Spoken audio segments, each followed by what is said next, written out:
Your Excellency Kamala Harris, the Vice President of the United States of America, senior government officials from Tanzania and the United States, members of the press, a very good afternoon.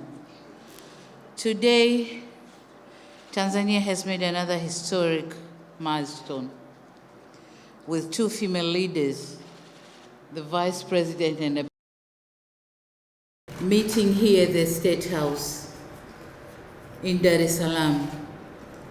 And to put a share on top of all this, the meeting takes place during this very important month, Women's History Month, March. What an inspiration and a testimony to Tanzanian young girls. I truly thank you, Madam Vice President, for honoring my invitation and coming to visit me. Karibu sana, you're welcome, very much welcome.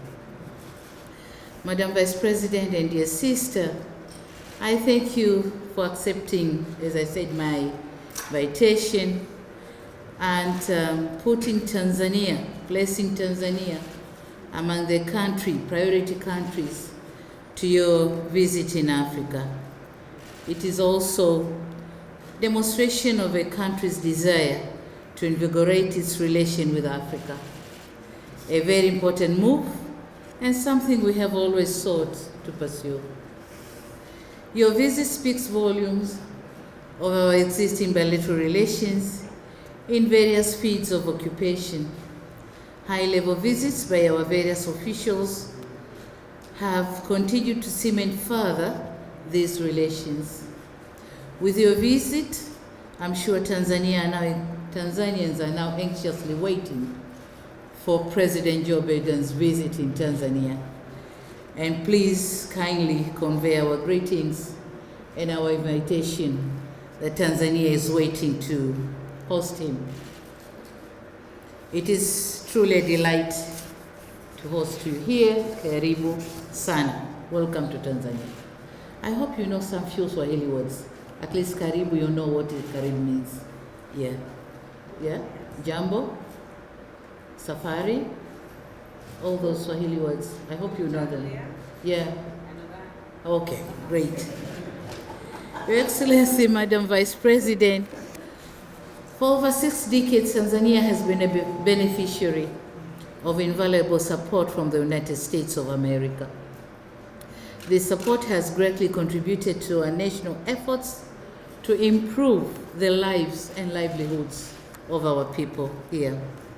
We appreciate the U.S. support in complementing Tanzania's development endeavors in different sectors such as health, education, water, sanitation, agriculture, food security, natural resources, infrastructure development, human rights and democracy, and good governance, of course.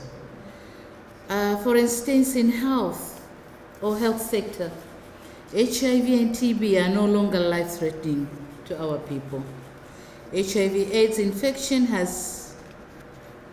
rate has reduced from a prevalent of 7.2% in 2012 to 4.7% in 16-17, but it has been reducing further by 21.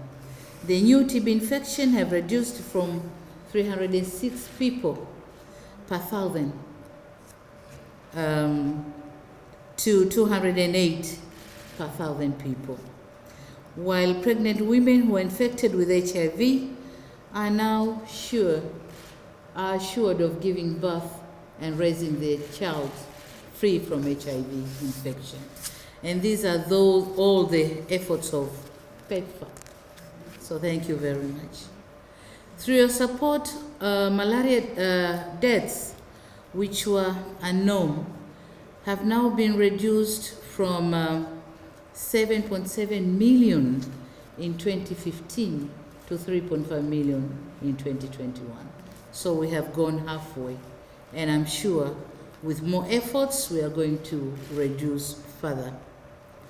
Our goal is toward having a malaria-free society. We count on such program to achieve this goal and we are ready to support interested investors who want to establish manufacturing plants in Tanzania for manufacturing ARVs and insecticide bed nets. We are very keen on such investors. And this is because we want to shorten the supply chain. If they're produced in Tanzania, then the supply could be very easy. Madam Vice President, as the world is grappling with food insecurity due to drastic climate effects, Tanzania is grateful to the U.S. government for reinstating it to the Feed the Future program, Feed the Future initiative. This move have come at an opportune moment given our national agenda of boosting agriculture-led economic growth by transforming the sector. So the government of Tanzania commends the initiative and commitment by the government of the United States of America towards strengthening ocean governance and sustainable utilization of blue economy resources in Tanzania. I'm informed that our dear gentleman is going to launch the U.S. project on Respect the Ocean, or Swahili we say Heshimu Bahari, Respect the Ocean, today afternoon. I think he's doing it now. This will indeed complement our efforts in promoting blue economy related policies and initiatives in Tanzania. We particularly welcome cooperation in following areas: fishing, especially deep sea fishing, aqua farming, salt mining, gas exploration, blue tourism, and marine transportation. These are the potential areas of investments in Tanzania with the blue economy. Tanzania still enjoys several other assistance interventions from the great people of the United States of America, such as the African Growth and Opportunity Act, AGOA. We request for an early renewal of AGOA because it is only through business. The business and trade is growing only through AGOA.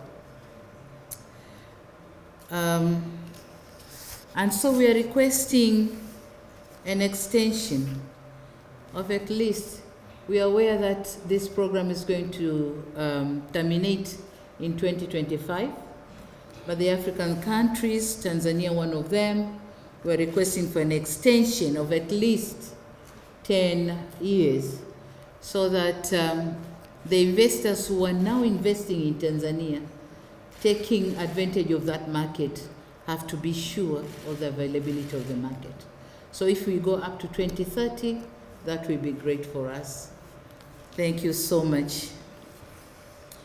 Madam Vice President, acceptable democratic space has been a major concern of my government. We have endeavored to build a democratic state that upholds transparency and respect of the rule of law.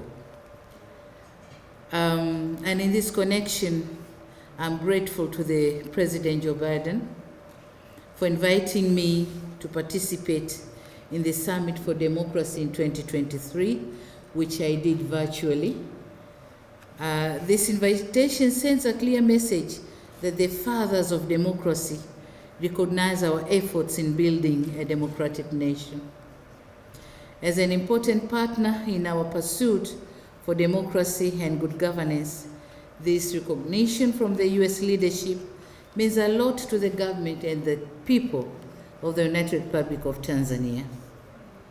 Madam Vice President and members of the press, it is our firm belief that this visit will not only offer an opportunity for our country to strengthen the existing relation, but also will provide a platform to explore new areas of cooperation.